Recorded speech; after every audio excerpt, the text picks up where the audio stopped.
16व्या शतकात आपल्या कृतीतून महाराष्ट्रभर वैज्ञानिक दृष्टिकोन राबवणारे छत्रपती शिवाजी महाराज, ज्ञानाची गंगा घरोघरी पोहोचवणारे क्रांतीसूर्य महात्मा ज्योतिबाजी फुले, सावित्रीबाई फुले, जो समानतेचा अधिकार कुठल्याही धर्माने किंवा धर्मग्रंथाने या भारतीय नागरिकांना दिला नाही, तो समानतेचा अधिकार आपल्या राज्यघटनेतून प्रत्येक भारतीय नागरिकापर्यंत पोहोचवणारे महामानव डॉक्टर बाबासाहेब आंबेडकर, खरे संत गाडगेबाबा या ठिकाणी उपस्थित या मजबूतीकाना महात्मा गांधी 2 शिबिराला उपस्थित सर्व मान्यवर, आजचा आपला विषय आहे स्वयंघोषित देशभक्तांचे वास्तव. आता स्वयंघोषित देशभक्त कोण आहेत हे आपल्याला वेगळ्यानं सांगण्याची गरज नाही, पण तरी त्यांचं जे वास्तव आहे, म्हणजे कुणीतरी आपल्याला देशभक्ती आज शिकवावी, पण जर आपल्याला कोणी देशभक्ती शिकवत असेल तर त्यांचंही वास्तव आपल्यासमोर मांडलं गेलं पाहिजे. ते किती देशभक्त होते किंवा आहेत, त्यांनी देशासाठी काय केलं, चांगलं केलं, वाईट केलं, हे सुद्धा आपल्यासमोर आलं पाहिजे. आणि आपल्याला उत्तर देताना किंवा आजचा जो काळ आहे, आपला जो लढा आहे, आपण काही बंदुका तलवारी घेऊन आपण लढत नाही आहोत. आपला हा वैचारिक लढा आहे आणि या वैचारिक लढ्यासाठी आपल्याकडे वैचारिक दारुगोळा असणं फार गरजेचं आहे. म्हणजे माहिती असणं फार गरजेचं आहे सगळ्या गोष्टींची.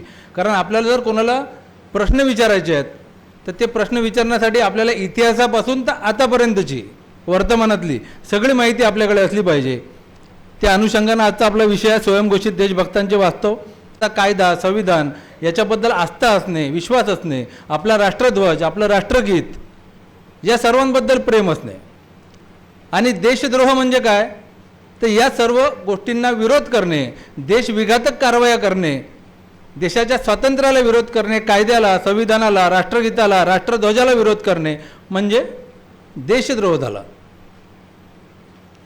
मग आज आपल्याला जे लोक कोणी सर्टिफिकेट वाटत आहेत की तुम्ही देशद्रोही, तुम्ही अर्बन नक्षलवादी, तुम्ही पाकिस्तानी, तुम्ही पाकिस्तानात जा, तुम्ही भारतीय नाही, तुम्ही विरोधी आहात, असं जे कोणी लोक आपल्याला सर्टिफिकेट वाटत आहेत, आपल्याला त्यांचं वास्तव जाणून घेतलं पाहिजे.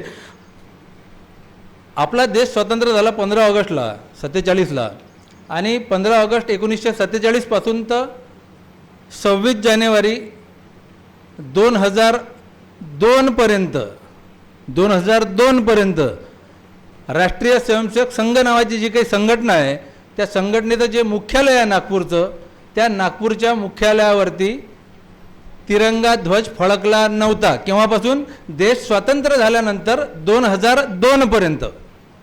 मग 2002 सालीच का बरं फडकावला तिथे तिरंगा, तर 2001 साली 3 लोक म्हणजे बाबा मेंढे, रमेश कसंबे आणि दिलीप छतवानी नावाचे 3 युवक, त्यांना असं वाटलं की आपला देश स्वतंत्र झाला 47ला, हे साल आहे 2001, म्हणजे 54-55 वर्षे झाली आपला देश स्वतंत्र होऊन.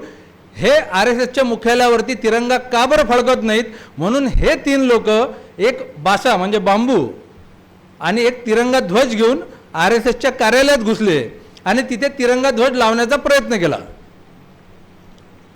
त्यांना पकडून पोलिसांच्या ताब्यात देण्यात आलं आणि त्यांच्यावरती गुन्हा दाखल करण्यात आला. काय गुन्हा, की तिरंगा लावण्याचा प्रयत्न केला यांनी बिल्डिंगवरती. म्हणजे हे पारतंत्र्यातली गोष्ट सांगत नाही मी, ही 2001 सालची गोष्ट सांगतो मी, 26 जानेवारी 2001 सालची. या तिघांनाही तुरुंगात टाकण्यात आलं. नंतर ती केस चालली. लोहिया नावाचे एक लोहिया नावाचे एक न्यायाधीश होते, त्यांनी नागपूरच्या न्यायाधीशांनी त्यांची निर्दोष मुक्तता केली. ते मुक्तता करताना त्यांनी जे काही निकालपत्र दिलं, ते निकालपत्र माझ्याकडे आहे, त्या पुस्तकात मी छापलेलं आहे. ते कोणालाही, जे नागपूरचे लोक आहेत ते नागपूरच्या कोर्टातूनही काढू शकतात. त्यामुळे दिलं की या तिघांचे नावं आणि यांच्याकडून जप्त काय केलं आहे, तर एक तिरंगा ध्वज आणि एक बांबू बासा लांब. आणि हे लोक आज घर घर तिरंगा अशी मोहीम राबवतात. हर घर तिरंगा म्हणजे हा तिरंगा ध्वज ज्यावेळी असं ठरलं की हा तिरंगा ध्वज आपण केला पाहिजे, त्यावेळेस RSS हिंदू महासभा यांनी विरोध केला या गोष्टीला की तिरंगा ध्वज नको. म्हणजे ऑर्गनायझर नावाचं जे मुखपत्र होतं RSSचं, त्याच्यामध्ये तर लेख आलेच बरेचसे, आणि सरळ स्पष्टपणे दिलं की तिरंगा हा 3 रंगांचं मिश्रण असलेला अशुभ, 3 रंग म्हणजे 3चा आकडा अशुभ आहे, हा देशासाठी काहीच चांगलं होणार नाही यातून निष्पन्न म्हणून. तिथपासून विरोध चालू होता. या देशात देश स्वतंत्र झाला म्हणजे 15 ऑगस्टला स्वतंत्र झाला तर 14 ऑगस्टला सुद्धा यांचा विरोध चालू होता तिरंग्याला. आणि ते लोक आपल्याला सांगतात आज की घराघरात तिरंगा लावला पाहिजे म्हणून. एकीकडे हे सांगतात, एकीकडे यांचाच एक विकृत मनुष्य भिडे नावाचा तो काय करतो, 15 ऑगस्ट 26 सांगावा आला आहे, हा तिरंगा आपला नाही, आपला भगवा ध्वज आहे. तिरंगा लावू नका म्हणते, भगवा ध्वज लावा, भगव्या ध्वजाची पूजा करा, गावागावात रॅली काढा भगवा ध्वज घेऊन. 26 जानेवारी 15 ऑगस्टची गोष्ट सांगतो मी. आणि भिडेंचे ज्यांना असं वाटते की नाही म्हटलं ते यूट्यूबवरती भिडेंचं असं वक्तव्य पाहू शकतात, व्हिडिओ आहेत सगळे उपलब्ध. आणि तिरंग्याचा अपमान करताना सुद्धा शिवबाचा सांगावा आला आहे, शिवबा पाहिजे, हेडगेवारांचा सांगावा आला आहे असं म्हणत नाही, सावरकरांचा सांगावा आला आहे असं म्हणत नाही. कारण त्यांना माहीत आहे की या लोकांना सामाजिक जे काही आपलं भारत म्हणा महाराष्ट्र म्हणा याच्यात किंमत नाही. नाव कोणाचं घ्यायचं, छत्रपती शिवाजी महाराजांचं. छत्रपती शिवाजी महाराजही आज असते तर त्यांनी तिरंगा मान्य असताना. पण हे लोक आपल्याला आज देशभक्ती शिकवतात. आणि दुसरी गोष्ट राहिलं राष्ट्रगीत. आता हे सांगतात आपल्याला की आपण म्हटलं पाहिजे वंदे मातरम, पूर्ण म्हटलं पाहिजे वगैरे वगैरे. तर भाई वैद्य नावाचे एक पहिले मोठे सामाजिक कार्यकर्ते आणि RSS मधलेही कार्यकर्ते राहिलेले, नंतर त्यांनी RSS सोडली, एक पुस्तक लिहिलं. त्याच्यामध्ये भाई वैद्य सांगतात की आम्ही राष्ट्रसेवा दलाच्या शाखांमध्ये जायचो. 1943ची गोष्ट सांगतात ते. राष्ट्रसेवा दलाच्या शाखांमध्ये वंदे मातरम पूर्ण गायला जायचं त्या काळात. आणि हे RSSचे लोक आमच्या बाजूने जायचे, तिथे यायचे आणि आम्ही वंदे मातरम म्हणायचो. आणि आम्हाला चिडवण्यासाठी हे लोक वंदे मातरम खिसे कातरम असे आम्हाला चिडवायचे तेव्हा. आणि हे लोक आज आपल्याला सांगतात की वंदे मातरम पूर्ण म्हटलं पाहिजे. यांच्या एकही कार्यकर्त्याला येत नाही पूर्ण म्हणता, पण ते सांगतात असं. आणि RSS अशी संघटना आहे, त्यांना कोणाशी काही घेणं देणं नाही, आपला स्वार्थच साध्य झाला पाहिजे. RSS जेव्हा स्थापन झाली त्यावेळेस 2 त्यांच्या घोषणा होत्या मोठ्या. एक होती भारत माता की जय आणि दुसरी होती श्री राष्ट्रगुरु समर्थ रामदास स्वामी की जय. अशा 2 घोषणा होत्या. एक भारत माता की जय आणि दुसरी राष्ट्रगुरु श्री समर्थ रामदास स्वामी की जय. मग हिंदी भाषिक जे काही प्रांत आहेत त्या प्रांतातले काही लोक त्यांच्याकडे आले, हेडगेवारांकडे, आणि त्यांना सांगितलं की आमच्याकडे काही हा जो काही हिंदी पट्टा आहे इकडे रामदासांना काही राष्ट्रसंत वगैरे मानणार नाहीत कोणी लोक, त्यामुळे आपण ही वगळून टाकली पाहिजे याच्यातून घोषणा. एकच घोषणा ठेवा फक्त. हेडगेवारांनी वगळून टाकली. आता त्यांचं जे कोणी आराध्य आहेत त्यांनाही ते वगळू शकतात. तर तुम्ही मी कीच केतकी मुली आहे, आपला काय कुठं निभाव लागणार आहे, त्याच्यात काय किंमत असणार आहे आपली. आणि राज्यघटनेला विरोध, आपण आता बरेचसे शिबिरं झाले, याच्यावरती सभा झाल्या, भाषणं झाले की राज्यघटनेला विरोध करत आहेत हे सत्ताधारी लोक. मग अनेकांचं असं म्हणणं असते की सर राज्यघटना बदलू शकते का, राज्यघटना थोडी बदलू शकतात ते लोक. अरे राज्यघटना बदलायची म्हणजे शब्दशः राज्यघटना बदलण्याची गरज नाही ना. तुम्ही त्या कायद्याच्या अंमलबजावणीत तुम्ही फरक पाळला म्हणजे घटना बदलण्यासारखंच आहे ना. गेली 12 वर्ष पाहून राहिलो ना आपण. लेखी काही बदल केला राज्यघटनेत, अक्षरांचा काही बदल केला, शब्दांचा काही बदल केला, पण जो अंमलबजावणीचा जो काही फरक तुम्ही पाहून राहिल्यात गेल्या 12 वर्षातला दिसतोय ना आपल्याला की हीच राज्यघटना 12 वर्षाच्या अगोदर होती, पण कायद्याची कशी अंमलबजावणी होत होती आणि तीच राज्यघटना आजही आहे. आज कशी अंमलबजावणी होते त्याची. आणि हा राज्यघटनेला विरोध आताचा नाही, राज्यघटना लागू झाली तेव्हापासून. म्हणजे राज्यघटना 26 जानेवारीला लागू झाली असेल, 27 जानेवारीला यांनी निदर्शनं केली की आम्हाला ही मान्य नाही. ऑर्गनायझरमध्ये लिहून आलं की ही राज्यघटना पर्शिया म्हणजे स्पार्टा, तिच्या कायदेतज्ञांनी मनूचं जे काही कायदा आहे, मनुस्मृती आहे, त्याला मानतात ते लोक. पण आपले घटनातज्ञ म्हणजे आपल्याला या लोकांनी घटना लिहिली त्यांना त्या मनूचं काही पडलेलं नाही आहे.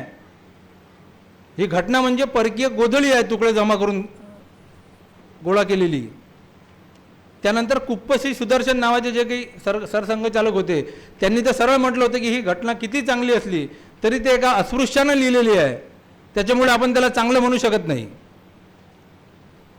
म्हणजे एवढा घटनेचा विरोध तेव्हापासूनचा होता. हिंदू कोड बिल ज्यावेळेस आलं, हिंदू कोड बिल आणल्यानंतर कसा अपप्रचार करायचा हिंदू कोड बिलाचा. मग संकेश्वर पीठाचे जेरेशास्त्री म्हणून होते एक, त्या संकेश्वर पीठाच्या जेरेशास्त्र्यांनी सांगितलं की डॉक्टर आंबेडकरांनी नवीन भीमस्मृती रचली आहे. संविधान नाही म्हटलं त्यांनी, भीमस्मृती रचलेली आहे आणि ते सांगतात की याला शास्त्राचा आधार आहे. पण दूध अगर गंगोदक कितीही पवित्र असलं आणि ते जर एखाद्या नालीतून आलं तर आपण त्याला चांगलं मानू शकत नाही. त्याप्रमाणे ही घटना, हे हिंदू कोड बिल किती चांगलं असलं तरी ते एका अस्पृश्यानं, महारानं लिहिल्यामुळे आपण त्याला चांगलं मानू शकत नाही. जाहीर सभेतली भाषणं आहे ती. स्वामी करपात्री तर म्हणजे त्यांनी तर कहर केला होता. स्वामी करपात्रांनी असं म्हटलं की हिंदू कोड बिल जे आहे त्यामध्ये सख्या भावाच्या आणि बहिणीच्या लग्नाचं प्रावधान आहे, म्हणून आंबेडकरांनी फक्त इंग्रजीतच छापली, उर्दू आणि हिंदीमध्ये छापली नाही. म्हणजे हिंदू कोड बिलाची प्रत सख्या भावाच्या बहिणीच्या लग्नाचं प्रावधान आहे म्हणे याच्यात. आता कोण वाचतं जाऊन तिथं हिंदू कोड बिल कोण आहे काय आहे? सामान्य लोक, जनता. लोकांनी विरोध केला पाहिजे म्हणून अपप्रचार करायचा. त्यासाठी डॉक्टर बाबासाहेब आंबेडकरांना 10,000 प्रती छापाव्या लागल्या हिंदू कोड बिलाच्या. त्या वाटावं लागल्या लोकांना की बघा बाबांना असं काही नाही याच्यात जे काही आहे ते. त्यानंतर आपला भारत स्वतंत्र झाल्यानंतर पहिल्यांदा आपली राज्यघटना जाळण्यात आली 9 ऑगस्टला 2018 साली. जंतर मंतरवरती 2 लोक होते, अभिषेक शुक्ला आणि दीपक गौर.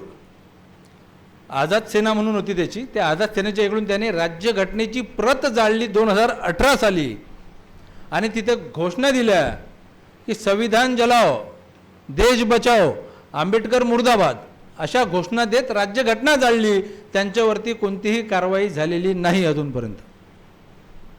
अभिषेक शुक्ला आणि दीपक गौर नावाचे 2 व्यक्ती होते.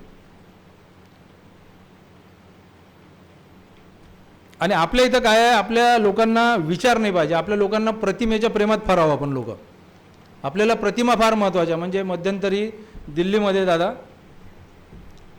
केजरीवालांचं सरकार होतं आणि केजरीवालांनी घोषणा केली की आमच्या सरकारी कार्यालयामध्ये आम आदमी पक्षाच्या कोणाचाच फोटो आता याच्यापुढे राहणार नाही. 2च फोटो राहतील फक्त. सगळे फोटो काढून टाका.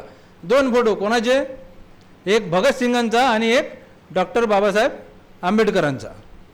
सगळ्या आंबेडकरी चळवळीतले लोक प्रचंड खुश. अरे बापरे, काय माणूस आहे, काय मुख्यमंत्री आहे. सगळे फोटो काढून टाकले, बाबासाहेबांचा फोटो लावला. कम्युनिस्ट सगळे खुश, सगळा युवा वर्ग खुश. भगतसिंगाचा फोटो लावला आणि काही दिवसानंतर त्यांचा एक मौर्य नावाचा मंत्री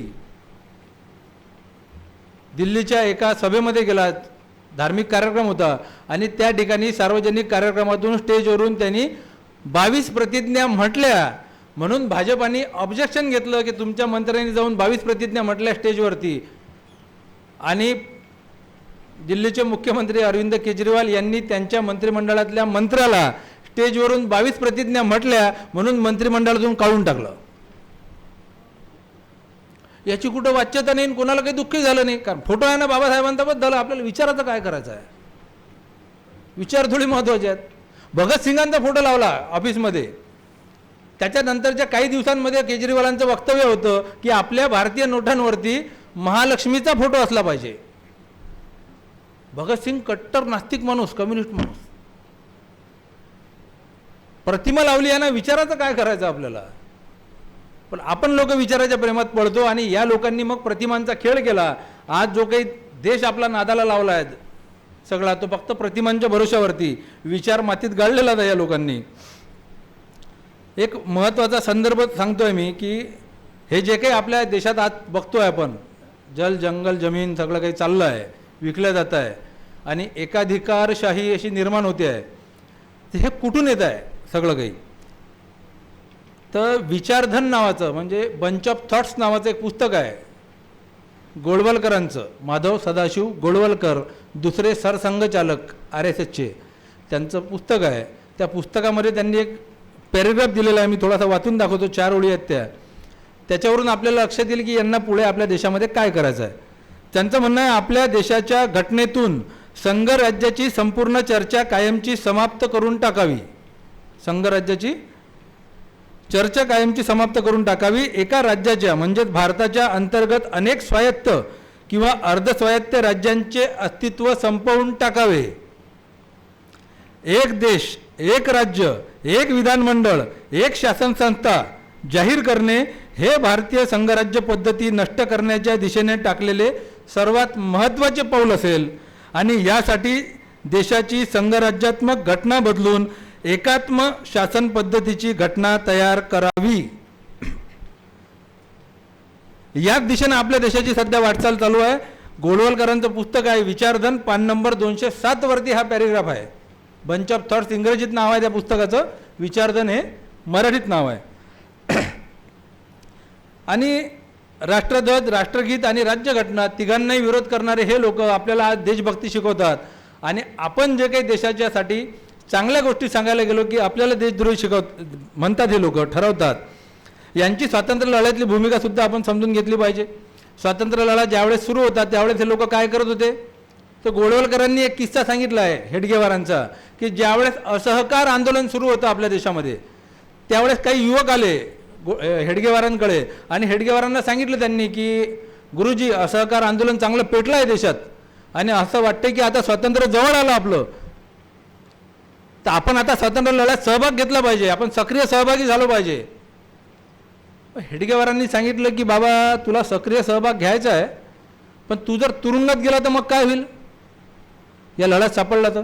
त्या युवकांनी सांगितलं मी जर तुरुंगात गेलो तर माझ्या 2 वर्षाची तरतूद मी करून ठेवलेली आहे, माझी पैसा बिसा दंड जो भरावा लागेल त्याची तरतूद करून ठेवली आहे, त्यामुळे मी पूर्ण तयारीने आम्ही निघालो घरून की स्वातंत्र्य लढ्यात उतरायचं आहे आपल्याला. मग केशव बळीराम हेडगेवार त्यांना सांगतात त्या युवकांना की तुझी तर तयारी आहे 2 वर्षाची, पूर्ण पैसा अळका सगळं तुझ्याकडे आहे, तर तू एक काम कर, स्वातंत्र्य लढ्यात उतरल्यापेक्षा पूर्ण वेळ संघाचं काम कर, स्वातंत्र्य लढ्यात जाऊ नको, तू संघाचं काम कर पूर्ण वेळ. हे गोळवलकरांनी लिहून ठेवलेलं आहे बरं, हे दुसरा कोणाचा संदर्भ देत नाही मी.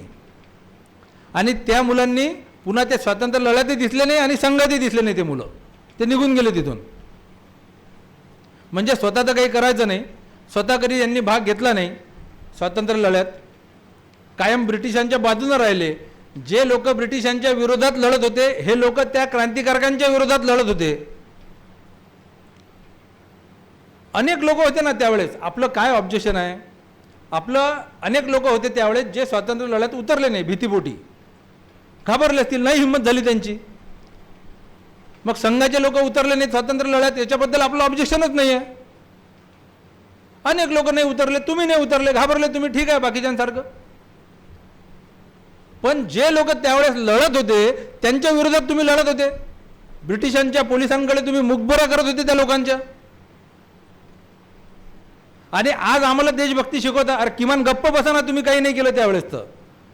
तर तुम्ही त्यावेळेस काहीच केलं नाही, ब्रिटिशांची मदत केली, स्वातंत्र्य लढ्याला विरोध केला आणि आज आम्हाला देशभक्ती शिकवता तुम्ही. याच्यावर आमचं ऑब्जेक्शन आहे. त्यावेळेस काही केलं नाही, गप्प बसले, आजही गप्प बसा. म्हणजे काय करायचं, हिंदू महासभेचे 2 लोक, म्हणजे त्यावेळेस ब्रिटिश पार्लमेंटमध्ये ज्यांचं नाव घेतलं जायचं, क्रांतिसिंह नाना पाटील, म्हणजे ब्रिटिश पार्लमेंटमध्ये चर्चा व्हायची की संपूर्ण भारतावरती आपलं राज्य आहे, पण हे कोण 2 जिल्हे आहेत, सांगली आणि सातारा, की त्या ठिकाणी कोण आहे तो नाना पाटील, त्याचं राज्य चालतं, त्याचं प्रति सरकार चालतं. त्या क्रांतिसिंह नाना पाटलांचे 2 सहकारी डी.जी. लाड आणि नागनाथ अण्णा नायकवडी, या दोघांनाही हिंदू महासभेच्या 2 कार्यकर्त्यांनी पोलिसांना खबर देऊन पकडून दिलं. 40 सहकारी पकडले गेले. एकाचं नाव सदाशिव कुलकर्णी, हिंदू महासभेचे कार्यकर्ते सदाशिव कुलकर्णी आणि बाबूराव कुलकर्णी, या दोघांनी हे 40 जण आणि नागनाथ अण्णा नायकवडींना पकडून दिलं ब्रिटिश पोलिसांच्या हातून. आणि ही गोष्ट माहीत झाल्यानंतर या तुफान सेना जी होती, म्हणजे क्रांतिसिंह नाना पाटलांची, त्या तुफान सेनेच्या कार्यकर्त्यांनी या दोघांचे हातपाय तोडले त्यावेळेस की तू मुखबऱ्या केल्या तुम्ही इंग्रजांच्या म्हणून. सावरकरांनी अनेकदा भाषणातून आणि हिंदू महासभेने अनेकदा भाषणातून ही गुंडांची टोळी आहे, क्रांतिसिंह नाना पाटलांची जी टोळी आहे ती गुंडांची टोळी आहे म्हणून हिणवलं या लोकांना.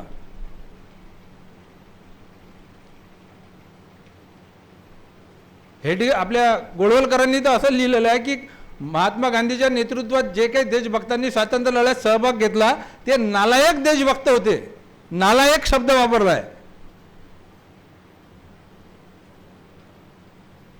आणि हे लोक आपल्याला सांगतात आज देशभक्त कोण आहे आणि तुम्ही देशद्रोही कोण आहे म्हणून.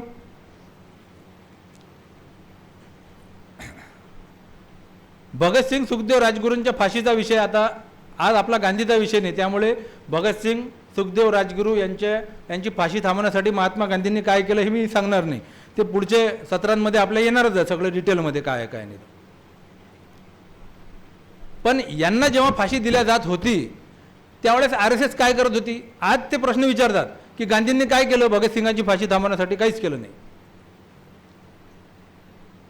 पण आमचा प्रश्न आहे की RSSने काय केलं, हिंदू महासभेने काय केलं, तुमचे लोक तुमचे नेते त्यावेळेस काय करत होते.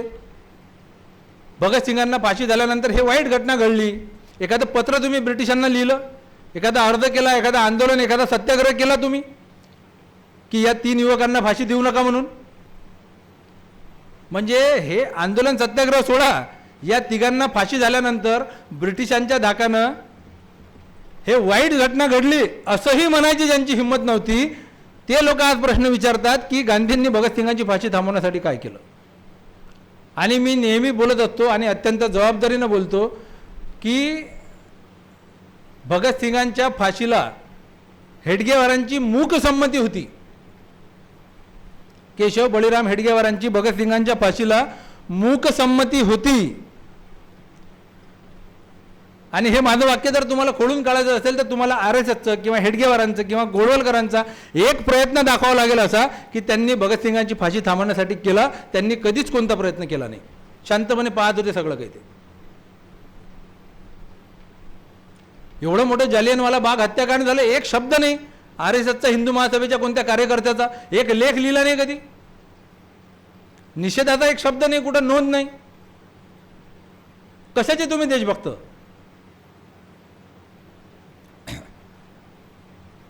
एक हिंदू महासभेचा एक ठराव आहे, KL टुटेजा म्हणून एक राजकीय विचारवंत होते. त्यांनी एक दी Punjab Hindu Mahasabha and communal politics नावाचं पुस्तक लिहिलं. त्यामध्ये हिंदू महासभेने एक ठराव घेतला. तो ठराव तुम्हाला वाचून दाखवतो.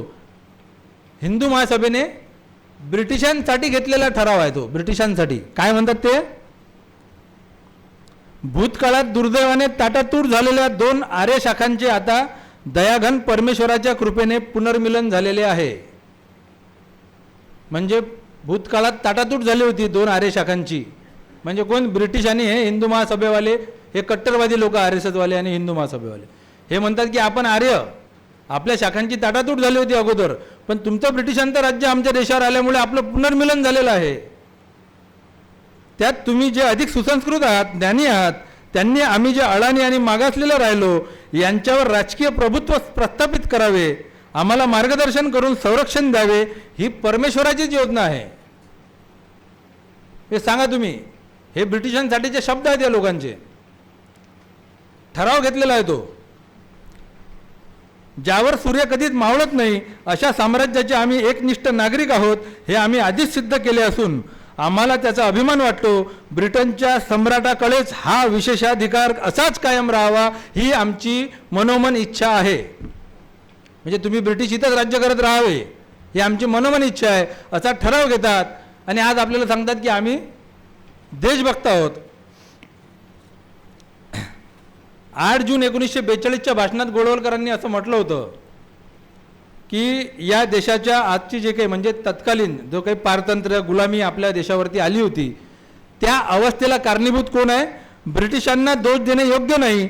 निसर्ग नियमाकडे दुर्लक्ष करण्यासारखे आहे. मोठा मासा जो असतो तो लहान माशाला खातच असतो. हे गोळवलकरांनी लिहून ठेवलं आहे. म्हणजे भाषणात त्यांच्या म्हटलेलं आहे त्यांनी. सशस्त्र क्रांतिकारकांबद्दल तसंच श्यामाप्रसाद मुखर्जींनी पण पत्र लिहून ठेवलं. 1942चं जे चले जाव आंदोलन एकदम पेटलं होतं देशभरात. श्यामाप्रसाद मुखर्जींनी ब्रिटिशांना पत्र लिहिलं. सांगतात की हे जे काही आंदोलन आहे 1942चं चले जाव आंदोलन हे ब्रिटिशांनी दडपून टाकलं पाहिजे पूर्ण ताकदीनिशी आणि त्याच्यासाठी जे काही करावं लागत असेल त्याची सहर्ष आम्ही मदत करायला तयार आहोत तुम्हाला. हे पत्र आज उपलब्ध आहे. श्यामाप्रसाद मुखर्जींचं. त्या श्यामाप्रसाद मुखर्जींचा आज उदो केला जातो सत्ताधाऱ्यांकडून. आपल्याकडे ही माहिती याच्यासाठी असली पाहिजे की या लोकांची जेव्हा केव्हा नावं निघतील तर त्यांनी काय कामं करून ठेवलेले आहेत, काय उद्योग करून ठेवलेले आहेत पहिले, हे आपल्याला सांगता आलं पाहिजे समोर, की आम्ही का बरं या लोकांना मानत नाही.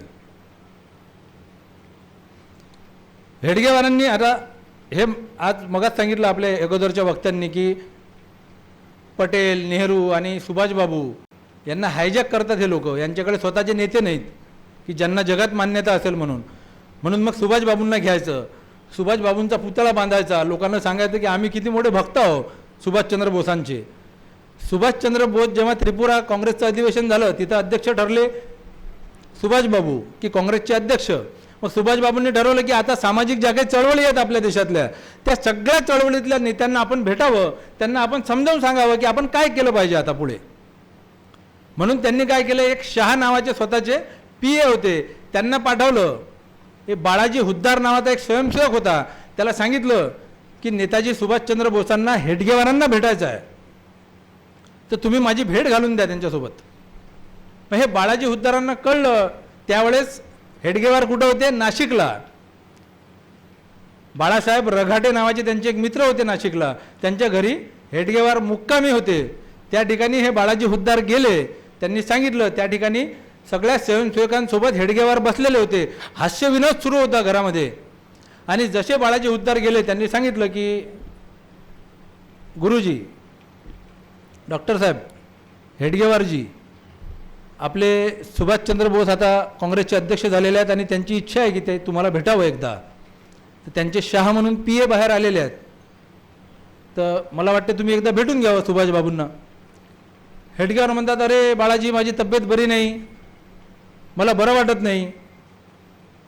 सांगितलं यांनी की बा एकदा भेटा, एवढा मोठा माणूस आहे सुभाषचंद्र बोस, मला माझी इच्छा आहे की एकदा तुम्ही भेटलं पाहिजे. अरे बाळाजी, माझी तब्येतच बरी नाही, माझ्या तोंडातून आवाजही निघत नाही आता. मग बाळाजी हुद्दारांनी सांगितलं की जे सुभाषबाबूंचे PA बाहेर उभे आहेत किमान त्यांना तरी आत बोलवू द्या, त्यांना तरी सांगा तुम्ही की तुमची अडचण काय आहे, नाही तर त्यांना असं वाटेल की मीच तुमची आणि सुभाषबाबूंची भेट होऊ दिली नाही. तर हेडगेवारांनी डायरेक्ट अंग टाकलं बेडवरती आणि सांगितलं, अरे माझा आवाजही निघत नाही, मी बोलू शकत नाही आता. बाळाजी हुद्दारांना समजलं की आपल्याला आता हे काही भेटणार नाही आहेत. म्हणजे सुभाषबाबूंची भेट झाली तर आपण ब्रिटिशांच्या ब्लॅकलिस्टमध्ये येऊ, त्यांच्या नजरेत येऊ, आपल्यावरती काहीतरी कारवाई होईल. या दहशतीमुळे, या भीतीमुळे सुभाषबाबूंची भेटही नाकारतात हे लोक आणि आज त्या सुभाषबाबूंना डोक्यावर घेऊन मिरवतात हे लोक. नवीन पिढीला हा इतिहास माहिती पाहिजे ना की पहिले काय झालं, काय नाही झालं. तर आता बऱ्याचशा लोकांना असं वाटते की आपण बोलतो म्हणजे काही पुरोगामी लोक किंवा हे लोक जेव्हा भाषणं देतात तर बा ते हिंदू विरोधी बोलतात खूप. आणि हिंदुत्व एवढं पेरून ठेवलं, म्हणजे कट्टरवाद, हिंदुत्व नाही म्हणणार त्याला मी, कट्टरवाद एवढा पेरून ठेवला आहे आजच्या समाजात, आजच्या युवा पिढीमध्ये, डोक्यामध्ये सगळ्यांच्या या लोकांनी. आणि आपण पटकन बळी पडतो ना हिंदू म्हटलं की. सगळ्यात जास्त बळी कोणता समाज पडतो हिंदुत्वाला? राजपूत समाज. राजपूतांना खूप जास्त पाणी एकदम हिंदुत्वाचं की बा RSS आणि हे भाजप म्हणजे एकदम हिंदुत्ववादी पक्ष, आपण त्यांचं काम केलं पाहिजे. राजपूत शूरवीरांबद्दल गोळवलकरांचे काय विचार आहेत हे आपण जाणून घेतलं पाहिजे. 2-3च वाक्य आहेत, तुम्हाला वाचून दाखवतो की विचारधन नावाच्या पुस्तकात 249 नंबरच्या पानावरती गोळवलकर लिहितात, राजपूतांचे बलिदान हे विकृत व आत्मघाती आकांक्षेचे ही प्रतीक आहे. भारतीय इतिहासाच्या शौर्यगाथेमधील तो दुःखद अध्याय आहे. क्षात्र धर्मासंबंधीच्या चुकीच्या धोरणांमुळे या वीरपुरुषांनी आत्मनाश करून घेतला, ही एक प्रकारची दुर्बलता आहे. हा आपला आदर्श होऊ शकत नाही.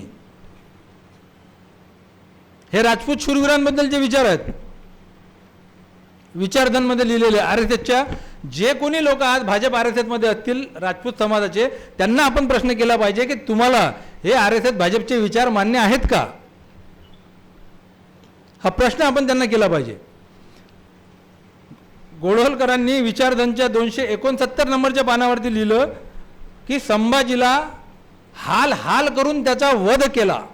संभाजी महाराजांना, छत्रपती संभाजी महाराजाबद्दल लिहितात.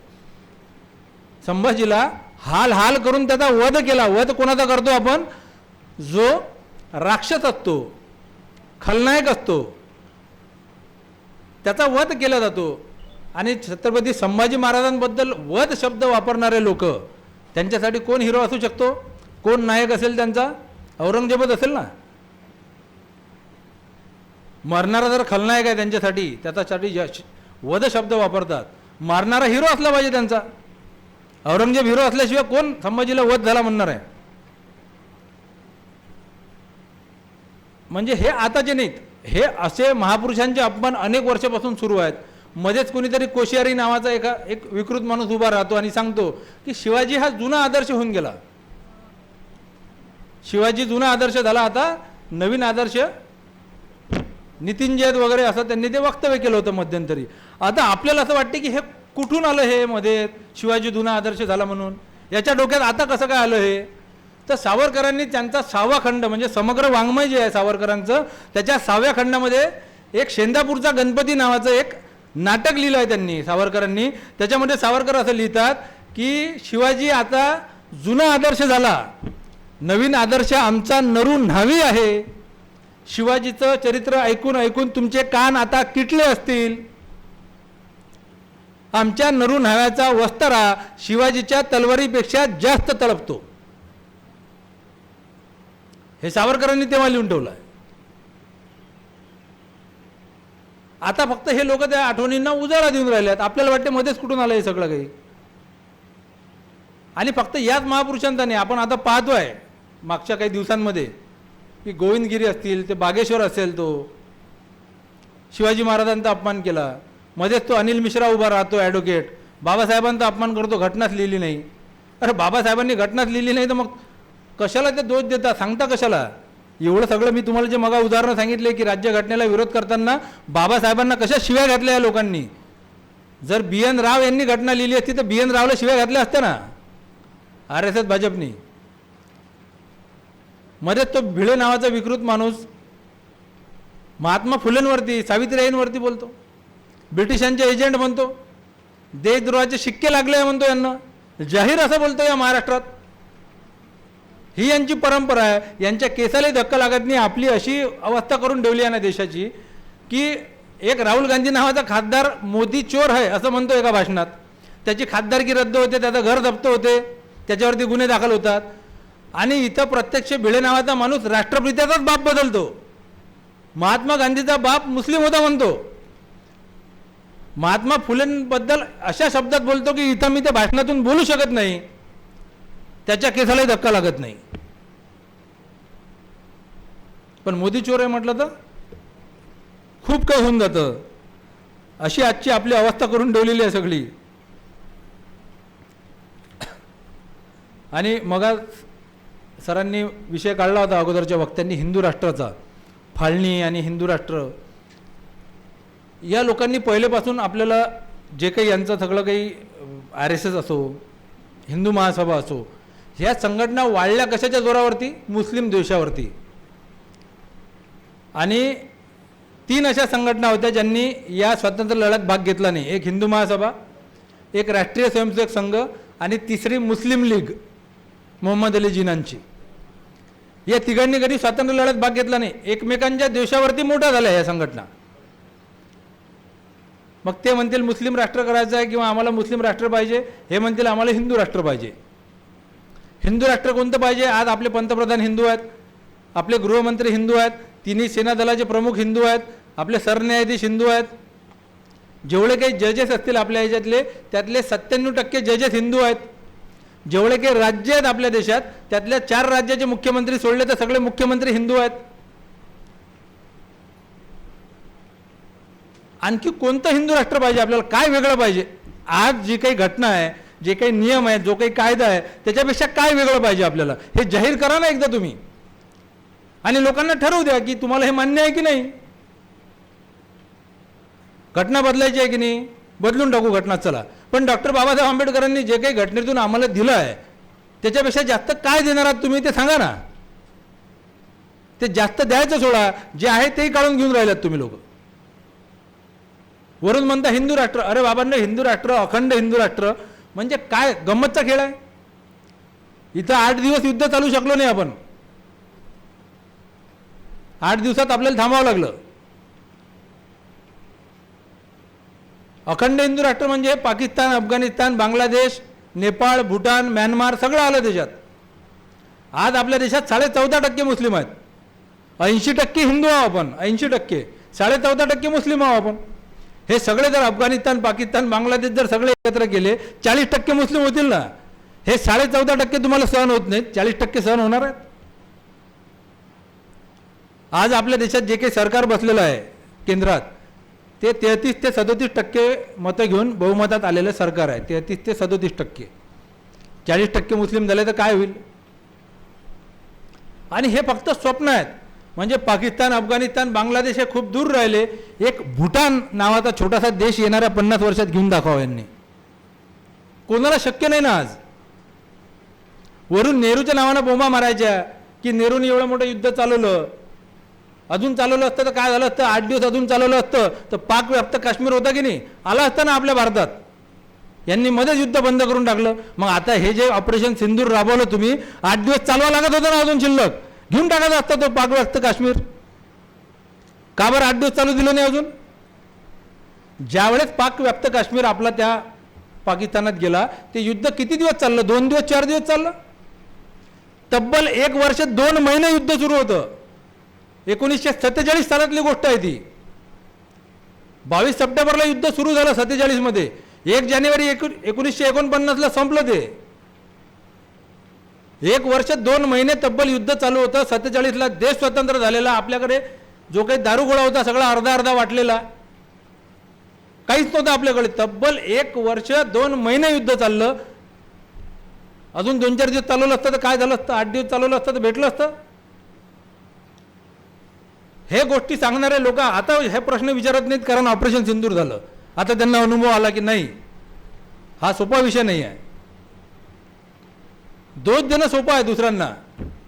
नेहरूलाही दोष देणं सोपं आहे. आता हे 12 वर्ष झाली जे सरकार आहे ते सरकार नेहरूच्या नावानं गोटे फोडते आहे. कोणत्याही गोष्टीला नेहरू जबाबदार, नेहरू जबाबदार. नेहरूच्या अगोदर 600 वर्ष मुघलांनी हा देश लुटला. त्याच्यानंतर 200 वर्ष ब्रिटिशांनी हा देश लुटला. नेहरू सत्तेवर आले. नेहरू सत्तेवर आले ते एक सुईसुद्धा या देशात बनत नव्हती. नेहरू सहज 100 वर्ष काढू शकले असते पुढचे, की मी काय करू? ब्रिटिशांनी 200 वर्ष देश लुटला, मुघलांनी 600 वर्ष लुटला, हे गड्डे कधी भरू? मी कसा देश उभा करू? सहज काढले असते ना 50-100 वर्ष. पण ते रडत बसले नाही. त्यांनी जे काही साधन सामुग्री त्यांच्या हाती होती त्याच्या भरोश्यावरती देश उभा केला. कारण कर्तृत्ववान होते ते. पण यांना काय, स्वतः काहीच करायचं नाही, पण जुन्या गोष्टी उघडत राहायच्या. हे काही जुने संदर्भ यासाठी देतो की तुम्हाला उत्तर देता आले पाहिजे समोर. जेव्हा केव्हा असे प्रसंग, अशा पोस्ट तुमच्या समोर येतील त्यावेळेस तुम्हाला उत्तर देता आले पाहिजे.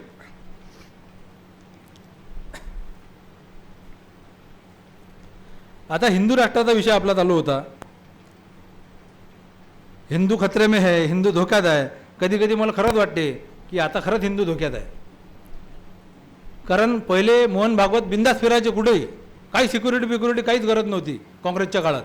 जसं भाजपचं सरकार आलं Z+ सिक्युरिटी, धोक्यातच आला ना हिंदू. यांचं सरकार आल्या पहिले बिंदास फिरायचे ना मोकळे, सिक्युरिटीची गरज नव्हती. आज खरंच हिंदू धोक्यात आला. राम मंदिर माहिती आहे. आता राम मंदिराला विरोध करण्याचं कारण नाही ना. राम मंदिर बांधलं, श्रद्धेचा विषय आहे तो. एका साध्या रिक्षावाल्यापासून तर मोठ्या उद्योगपतीपर्यंत राम मंदिरासाठी वर्गणी जमा केली हो. 50-50 रुपयापासून तर करोडो रुपयापर्यंत. प्रत्येकानं आपल्या श्रद्धेनुसार, आपल्या कुवतीनुसार दान दिलं तिथं. आता तुम्ही ऐकून राहिले आहेत काय काय घोटाळे चालू आहेत. 200 कोटी 300 कोटी त्या दानपेटीतला घोटाळा लुटलं या लोकांनी अक्षरशः. हे लुटायच्या अगोदर जेव्हा जमिनीची खरेदी चालू होती या राम मंदिराच्या, तेव्हा एक कुसुम पाठक नावाची बाई, त्या कुसुम पाठक नावाच्या बाईचा एक जमिनीचा तुकडा होता तिच्याकडे. तो जमिनीचा तुकडा तिने आज 2,50,00,000 रुपयात आज विकला. आजच्या तारखेत आपण पकडू की आजच्या तारखेत 12 वाजता कुसुम पाठक नावाच्या बाईंनी एक जमिनीचा तुकडा 2.5 कोटी रुपयात राजेश तिवारी आणि सुलतान अन्सारी नावाच्या 2 व्यक्तींना विकला. तोच जमिनीचा तुकडा 12:10 राम मंदिर जन्मभूमी ट्रस्टने 18.5 कोटी रुपयात विकत घेतला. 10 मिनिटाच्या अगोदर ज्या जमिनीच्या तुकड्याची किंमत 2.5 कोटी रुपये होती, तो राम मंदिर जन्मभूमी ट्रस्टने काय केला? 18.5 कोटी रुपयाला विकत घेतला. हे दोन्ही कागदपत्र, दोन्ही खरेदी आपण आपल्या पुस्तकात छापलेले आहेत, त्याचे फोटो छापलेले आहेत. 10 मिनिटाच्या आधीची खरेदी, 10 मिनिटाच्या नंतरची खरेदी. ह्या दोन्ही खरेद्या घेऊन आम आदमी पक्षाचे संजय सिंग राज्यसभेत उभे राहिले. त्यांनी दोन्ही खरेद्या दाखवल्या, हा घोटाळा बाहेर काढला आणि त्यांना लगेच एका घोटाळ्याच्या केसमध्ये आतमध्ये टाकून दिलं या सरकारने. हा राम मंदिराच्या जन्मभूमीचा पैसा खाणं, दानपेटीतला पैसा खाणं, जमीन खरेदीत घोटाळे करणं, हा हिंदूंचा अपमान नाही, हिंदूच्या श्रद्धेचा अपमान नाही, हिंदूंसोबत विश्वासघात नाही. हिंदूंचा विश्वासघात आहे ना. आम्ही बोललो की म्हणतात तुम्ही हिंदू विरोधी. अरे बाबांना, हे जे पुरोगामी लोक आहेत, हेच लोक खरे तारणार आहेत हिंदू धर्माचे. डॉक्टर बाबासाहेब आंबेडकरांनी 21 वर्षे वाट पाहिली की मी धर्म सोडत नाही, तुम्ही तुमच्या धर्मात काही बदल करा. बाबासाहेबांना कोणी त्रास दिला? ख्रिश्चनांनी त्रास दिला, मुसलमानांनी त्रास दिला. बाबासाहेब आंबेडकरांनी दीक्षा घेतली. 5 लाख लोक बाबासाहेबांसोबत हिंदू धर्म सोडून बौद्ध धर्मात दाखल झाले. 5 लाखाचं हिंदू धर्माचं नुकसान झालं. त्याला जबाबदार कोण आहे, हिंदू की मुस्लिम? हे जे कट्टरवादी हिंदू होते, यांनी अटी मान्य केल्या नाही, समान दर्जा दिला नाही आपल्या धर्मातल्या लोकांना, म्हणून गेले ना. 5 लाखाचं नुकसान झालं ना. मोहम्मद अली जिना कोण होते? जन्माने हिंदू माणूस. मोहम्मद अली जिनांच्या वडिलांचं नाव पुंजलाल ठक्कर, त्यांच्या आजोबांचं नाव प्रेमजी भाई ठक्कर, लोहाना समाजाचे गुजरातमधल्या मोहम्मद अली जिना. जन्माने हिंदू माणूस. त्यांच्या आजोबांचा मच्छीमारीचा व्यवसाय, मच्छीमारी करतात म्हणून त्यांच्या समाजाने वाळीत टाकलं, बहिष्कृत केलं की आपला कर्मठ समाज आहे, लोहाना समाज, आपल्याला ते मच्छीमारी चालत नाही. मग यांनी काही वर्षानंतर मच्छीमारी सोडून दिली आजोबांनी जिनांच्या, आणि सांगितलं की आता मी तो व्यवसाय सोडून दिला, मला आपल्या धर्मात परत घ्या. त्यांनी घेतलं नाही, अपमान केला त्याच्या आजोबांचा, जिनांच्या. मग माझ्या वडिलांचा अपमान केला म्हणून जिनांच्या वडिलांना म्हणजे पुंजलाल ठक्करांना राग आला आणि या कट्टरवाद्यांच्या, हिंदुत्ववाद्यांच्या नाकावर टिचून मोहम्मद अली जिनांच्या वडिलांनी मुस्लिम धर्म स्वीकारला. पुढे काय झालं, जिनांनी काय काय केलं तुम्हाला सगळ्यांना माहीत आहे. मग जिनांना मुस्लिमांनी त्रास दिला होता, ख्रिश्चनांनी त्रास दिला होता का? जे काही जिना पुढे ज्या काही खेळी केल्या जिनांनी, जिनामुळे जे काही नुकसान झालं असेल आपल्या देशाचं, त्याच्यात कुठंतरी या कट्टरवाद्यांचा वाटा आहे की नाही, दोष आहे की नाही? आसाराम, राम रहीम सारखे लोक, आपण त्यांच्याबद्दल बोललो की हे लोक म्हणतात की तुम्ही हिंदू विरोधी आहात, तुम्ही आसारामच्या विरोधात बोलता, राम रहीमच्या विरोधात. अरे बाबा, आसारामने किती मुस्लिम स्त्रियांवर बलात्कार केले, किती ख्रिश्चन स्त्रियांवर बलात्कार केले. राम रहीमने किती ख्रिश्चन आणि मुस्लिम स्त्रियांवर बलात्कार केले. कोणाला फसवलं त्यांनी, कोणत्या स्त्रियांवर बलात्कार केले? हजारो लाखो हिंदू फसवले ना, हजारो स्त्रिया फसवल्या, हिंदू महिलांवर बलात्कार केले. तर आम्ही त्या हजारो हिंदू स्त्रियांच्या बाजूने उभं राहायचं की त्या एकट्या आसारामच्या बाजूने उभं राहायचं?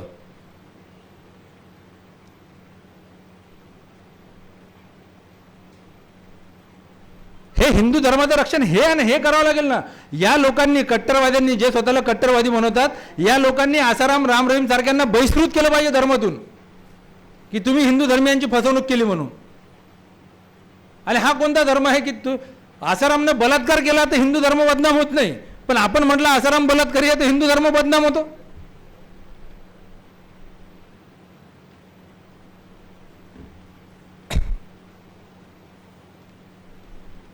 म्हणजे इथं राम मंदिराचा घोटाळा, दानपेटीत घोटाळा, केदारनाथ मंदिरातलं 100 किलोपेक्षा जास्त सोन्याचं पितळ झालं. हे एवढ्या सगळ्यात हिंदू विरोधी घटना घडून राहिल्या, पण कोणाला काही सोयर सुतक नाही. 80% या देशात हिंदू आहे. महागाई वाढली, कोणाला फटका बसतो आहे सगळ्यात जास्त महागाईचा? सिलेंडर 1200 रुपये, 1000 रुपये झालं, कोणाला फटका बसतो त्याचा? हिंदूंना 80%. बेरोजगारी वाढली, कोणाचे पोरं बेरोजगार होऊन राहिले?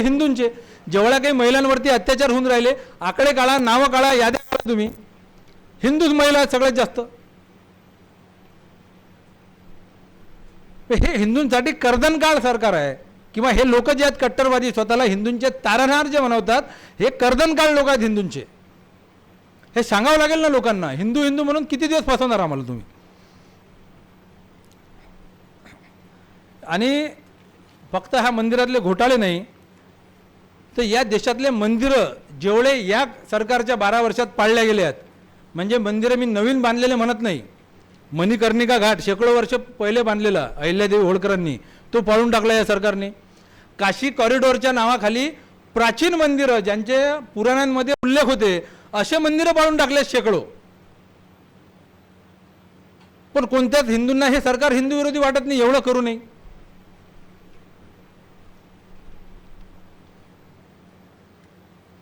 दिल्लीमध्ये तर RSSची जी बिल्डिंग होती, आता तुम्ही पाहिले असतील व्हिडिओ सगळ्यांनी, की RSSची एक मोठी बिल्डिंग बांधली आहे दिल्लीमध्ये, त्याच्या खाली एक मंदिर आहे. तिथं पार्किंगची जागा पाहिजे म्हणून ते मंदिर तोडलं. त्या मंदिराच्या समोर एक महादेवाची मूर्ती होती शंकराची, त्या शंकराच्या मूर्तीच्या गळ्यात साखरदान टाकला, समोरून बुलडोझर लावलं आणि साखरदानानं ते उखळून टाकला तो पुतळा, असा गळ्यात साखरदान टाकून महादेवाचा पुतळा. हेच जर दुसऱ्या कोणत्या सरकारने केलं असतं तर एखाद्या राज्यातल्या, काँग्रेसच्या किंवा ममता बॅनर्जीच्या किंवा ज्या राज्यात काँग्रेसचं सरकार आहे, दुसऱ्या पक्षाचं सरकार आहे, त्या सरकारनं जर हे कृती केली असती तर रान माजवलं असतं देशभराच्या लोकांनी. पण आपल्याला त्याच्याबद्दल काहीच वाईट वाटत नाही. आम्ही बोललो की फक्त आरोप करणार हे लोक की बा धर्माचं नुकसान होतं म्हणून. मग लोक म्हणतात की अरे सर आता कुठं काही राहिलो हो, आता असं पहिले होतं ते, आता कुठं जातीवाद भीतीवाद किंवा हे धर्मगिर्म हे भेदभाव हा आता थोडी राहिला कुठं. आता ताजं उदाहरण सांगतो तुम्हाला, एक 6 महिन्याच्या अगोदरची गोष्ट आहे. इटावा नावाचा जिल्हा आहे यूपीतला, इटावा. त्या ठिकाणी एक यादव नावाचा मनुष्य, त्यानं काय केलं, भागवत कथा सांगितली स्टेजवरून जाऊन. तर ते भागवत कथा सांगितली म्हणून त्या यादवला स्टेजवरून ओढलं खाली, त्याचे कपडे फाडले, त्याचं टक्कल केलं, त्याची वरात काढली आणि एका ब्राह्मण स्त्रीचं मूत्र त्याच्यावरती शिंपडलं,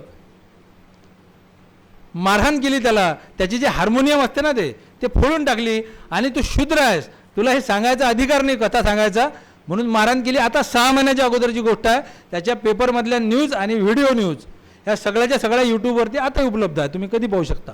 इटावा जिल्ह्यातली घटना आहे. यादव नावाचा भागवत कथा सांगत होता तो. आता त्याची भागवत कथा सांगताना चुकला असता तो तर ठीक आहे, आपण समजू शकतो की तू चुकीचं काही सांगतो म्हणून. पण तुझी जात, अरे श्रीकृष्ण, भागवत कथा म्हणजे कोणाची कथा? भगवान श्रीकृष्णाची कथा. श्रीकृष्ण कोण? यादव कुळातले, त्यांच्याच कुळातल्या माणसाला म्हणतात तुला सांगायचा अधिकार नाही. उद्या श्रीकृष्ण जरी आले स्वतः भगवान की मी कथा सांगतो म्हणतील तुम्हाला सांगायचा अधिकार नाही, तुम्ही शूद्र आहात.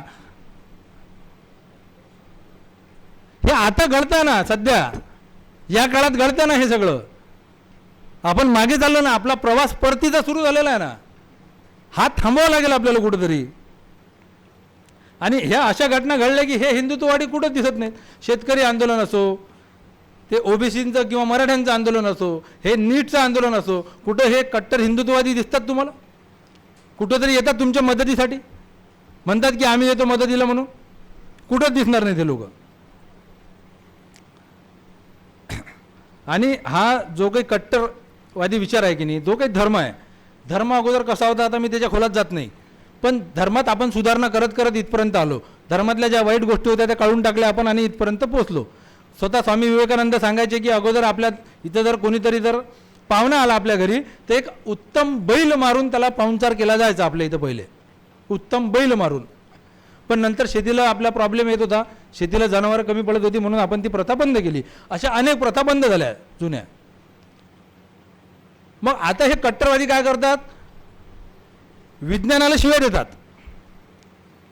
धर्मापेक्षा श्रेष्ठ नाही म्हणतात विज्ञान, विज्ञानाचाच वापर करतात. हे सांगतात नाही, व्हॉट्सअप वापरतात, फेसबुक वापरतात, विज्ञानाचाच वापर करतात आणि सांगतात काय की अध्यात्म खूप, धर्म खूप श्रेष्ठ आहे. मग एवढंच जर आपल्याला धर्मप्रिय आणि आपण जर एवढंच कट्टर आहोत तर मग गेल्या 3000 वर्षापूर्वी जो धर्म होता, 500 वर्षापूर्वी जो धर्म होता, तो स्वीकारता का तुम्ही? आता सगळं काही जुनं पाहिजे की नाही, संस्कृती आपली जुनी चांगली होती की नाही, महान होती की नाही, मग तोच कट्टर धर्म आज स्वीकारा ना.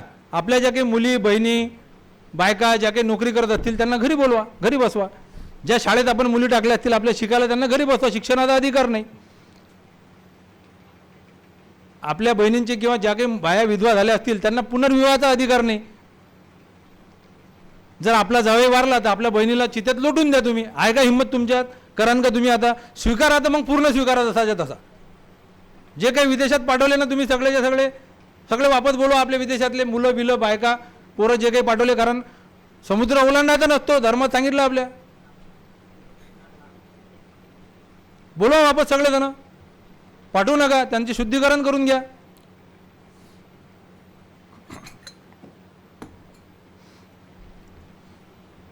पानसरे, कलबुर्गी, दाभोळकर या लोकांनी काय सांगितलं?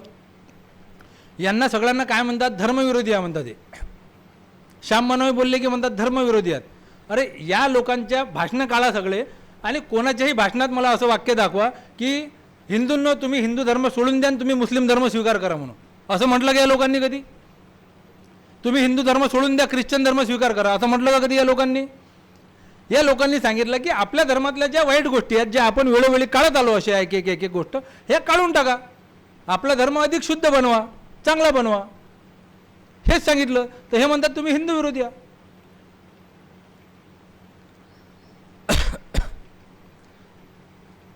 कट्टर विचारधारेनं काय होईल? देशाचं नुकसान होईल.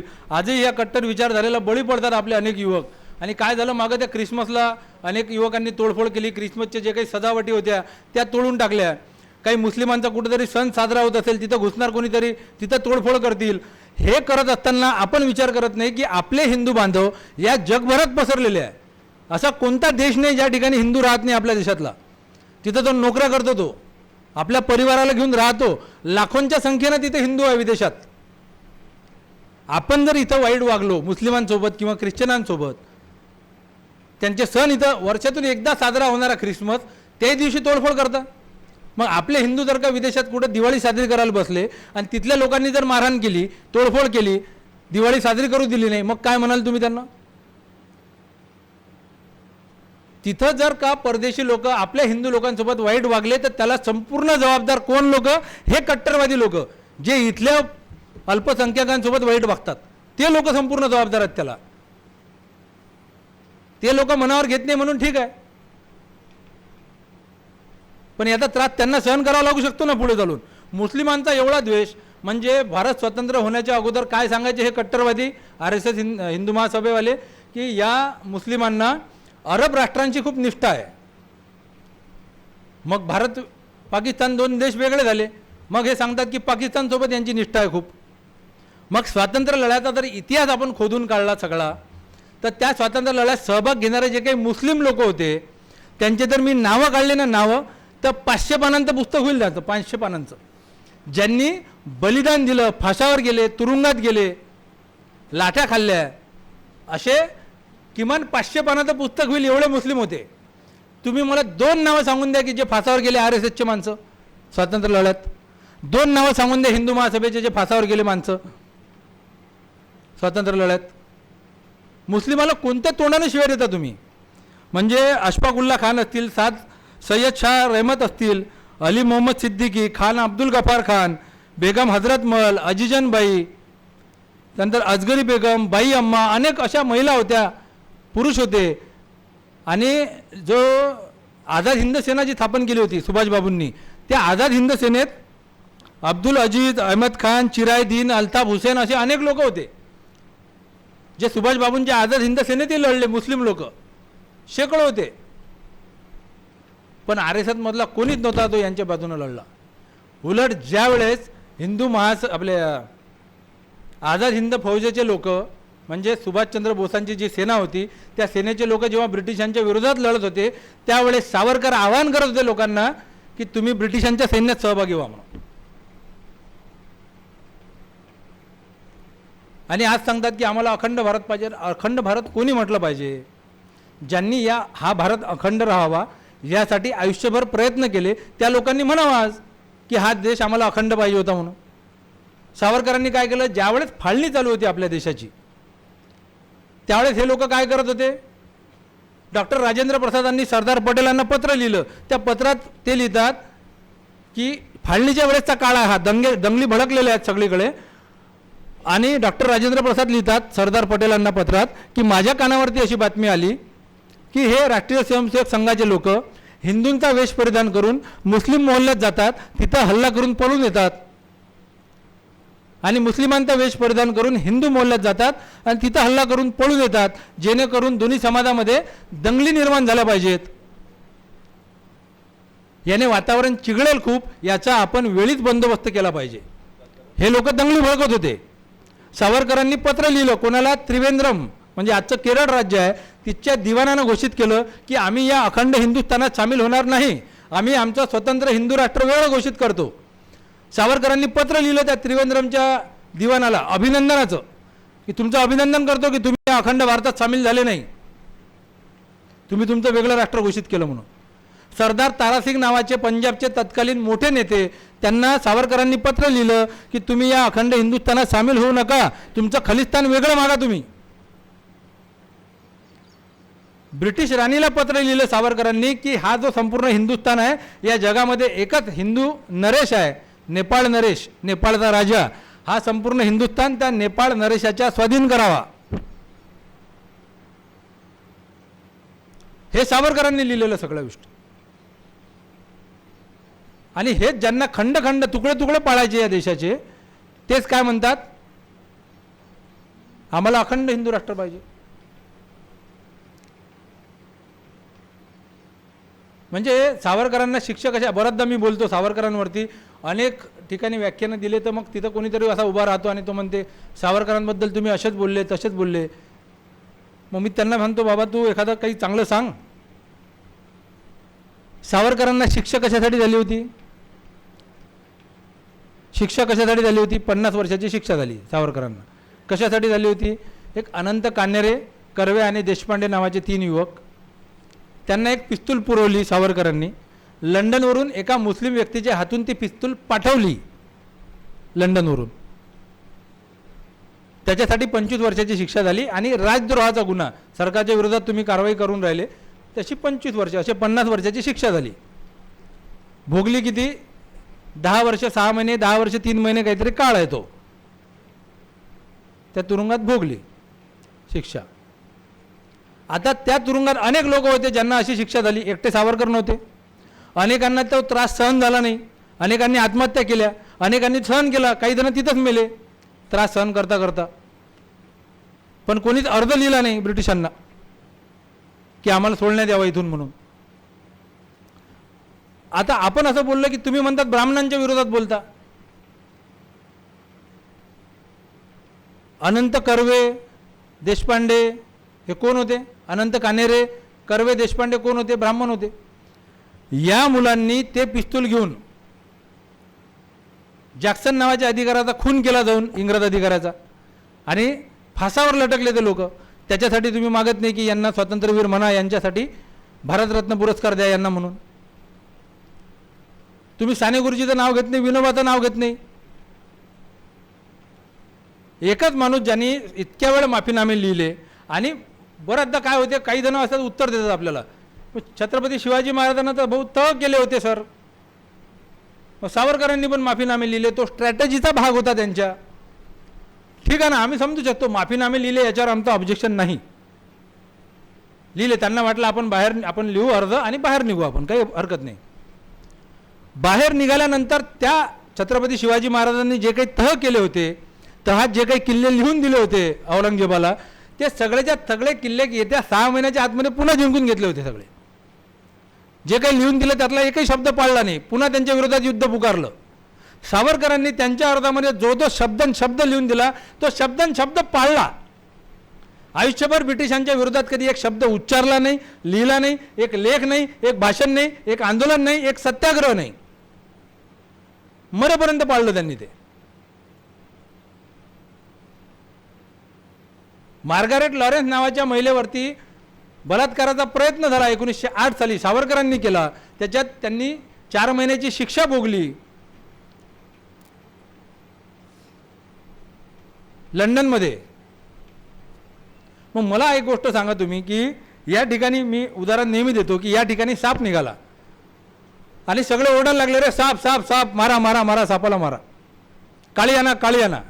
मग चंद्रकांत झटाले गेला धावत धावत आणि काळी घेऊन आला आणि विकास जाळेंच्या हाती काळी दिली. विकास जाळेंनी काय केलं, एका रट्ट्यात तो साप मारला त्या काळीनं. आता याच्यात शूरवीर कोणाला म्हणाल तुम्ही? काळी आणून देणाऱ्याला म्हणाल की ज्यानं साप मारला प्रत्यक्ष त्याला म्हणाल तुम्ही?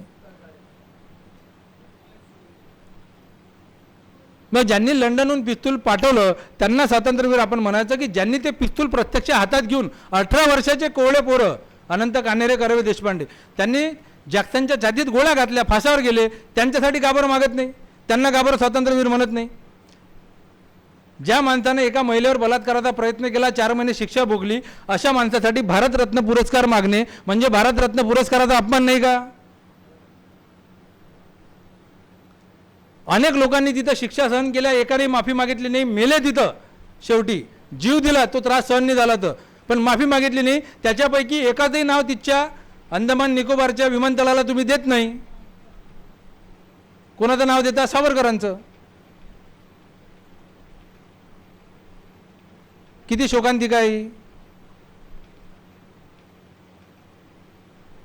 आणि हेच सावरकर, मग सावरकरांना वाचवण्यासाठी महात्मा गांधींनी प्रयत्न केले, त्याच्यासाठी लेख लिहिले वृत्तपत्रात, काँग्रेसचं अधिवेशन राबवलं, काँग्रेसचा म्हणजे अख्खं काँग्रेस राबवलं, काँग्रेसच्या अधिवेशनात ठराव घेतला की या दोघांना सोडलं पाहिजे म्हणून, सोडण्यासाठी प्रयत्न केले. आणि तेच सावरकर गांधी हत्येत 8 नंबरचे आरोपी होते. आणि हे लोक आपल्याला आज सांगणार देशभक्ती काय आहे म्हणून? जे स्वातंत्र्य सेनानी लढले कायम यांच्या विरोधात, ब्रिटिशांच्या विरोधात, हे लोक त्या स्वातंत्र्य सेनानींच्या विरोधात लढले ना कायम.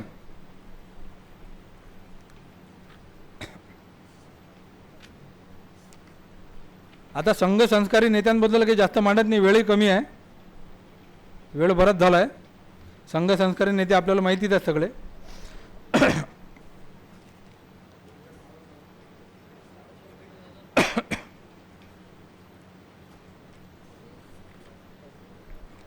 आपला देश आज ज्या काही परिस्थितीत पोचला आहे, आपली जबाबदारी आहे. प्रत्येक पिढीची काय असते, एक जबाबदारी असते. त्या पिढीनं ती जबाबदारी ओळखायची असते आणि त्या दिशेनं वाटचाल करायची असते आपली, की या दिशेनं आपल्याला वाटचाल केली पाहिजे. आपला देश कोणत्या दिशेनं चालला आहे आज, हे आपल्या युवा पिढीनं आज ओळखलं पाहिजे. गांधी, नेहरू, पटेलांनी ओळखलं होतं, त्या काळात आपण काय केलं पाहिजे, त्यांनी त्यांची जबाबदारी पार पाडली.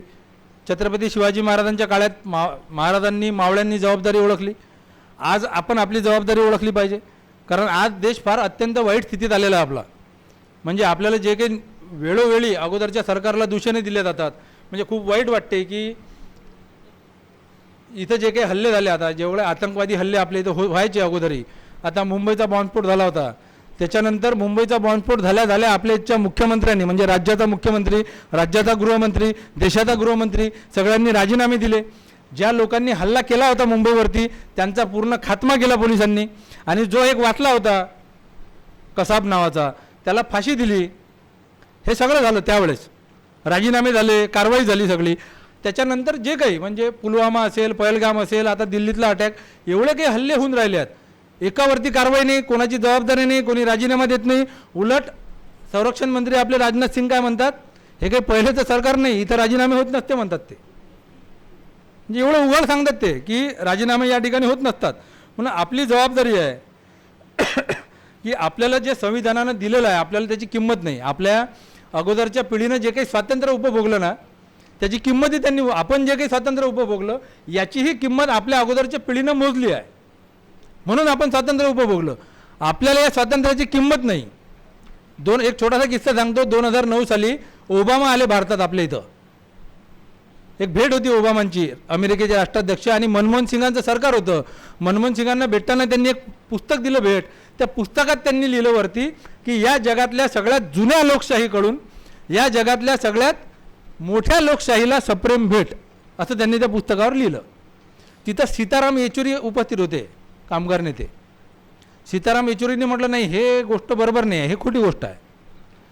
तुमची अमेरिका ही जगातली सगळ्यात जुनी लोकशाही नाही, सांगितलं त्यांनी. कारण काय त्याचं, तर अमेरिकेला स्वातंत्र्य भेटलं 1776 साली. कधी? 1776 मध्ये अमेरिकेला स्वातंत्र्य भेटलं. आणि अमेरिकेतल्या प्रत्येक नागरिकाला जो मतदानाचा अधिकार मिळाला तो भेटला 1964 साली. 1964मध्ये. आणि आपण ज्या ब्रिटिशांची वसाहत होतो त्या लंडनमध्ये इंग्लंडमध्ये सुद्धा सर्वांना मतदानाचा अधिकार नव्हता, महिलांना नव्हता. महिलांना मोठी सफराजेट चळवळ उभी करावी लागली, आंदोलन करावं लागलं. त्याच्यानंतर अटी शर्ती घालून महिलांना मतदानाचा अधिकार दिला. पण आपला एकमेव असा देश आहे की एक संविधान इथं लागू झालं 26 जानेवारी 1950ला. आणि सर्वांना सरसकट कोणीच नाही, महिला पुरुष तृतीयपंथी सगळ्यांना मतदानाचा अधिकार मिळाला. आता तर आपली नागरिक आहोत की नाही आपण, हे सुद्धा आपल्याला सिद्ध करावं लागतं आहे. आज अशी परिस्थिती झाली आहे. त्यामुळे आपण सर्वांनी आजची परिस्थिती ओळखून, आजची आपली जबाबदारी ओळखून या वैचारिक लढाई हे लक्षात घेऊन वैचारिक मार्गानं, अहिंसेच्या मार्गानं आणि सत्याग्रहाच्या मार्गानं, म्हणजे अनेकांना वाटते की बा आता गांधी नेहरूचं काय, आता काय राहिलं, कशाला आपण आता त्यांच्या मार्गानं जायचं. तर त्यांनी ओळखलं होतं की सशस्त्र मार्गानं आपण क्रांती करू शकत नाही, आपल्याला जावं लागेल गांधीच्या मार्गानं. 3 कृषी कायदे या सरकारला परत घ्यावे लागले होते, कारण शेतकऱ्यांनी अहिंसेचा मार्ग अवलंबला होता. तलवारी बंदुका घेऊन ते रस्त्यावर आले नव्हते. एवढा त्रास झाला त्यांना, एवढा प्रचंड त्रास दिला सरकारनं, तरीसुद्धा ते रस्त्यावरती वर्षभरापेक्षा जास्त काळ बसलेले होते. त्यांचे 700 सहकारी मेले तिथं आंदोलनात, पण ते हल्ले नाही, त्यांनी हिंसेचा मार्ग स्वीकारला नाही. म्हणून शेवटी सरकारला नमावं लागलं. त्यामुळे कोणी आता असं म्हणू नये की आजच्या काळात अहिंसेचा मार्ग रिलिव्हंट नाही म्हणून. आजही तोच मार्ग रिलिव्हंट आहे, फक्त आपल्याला आजच्या परिस्थितीत तो बरोबर हाताळता आला पाहिजे. एवढंच बोलतो आणि थांबतो.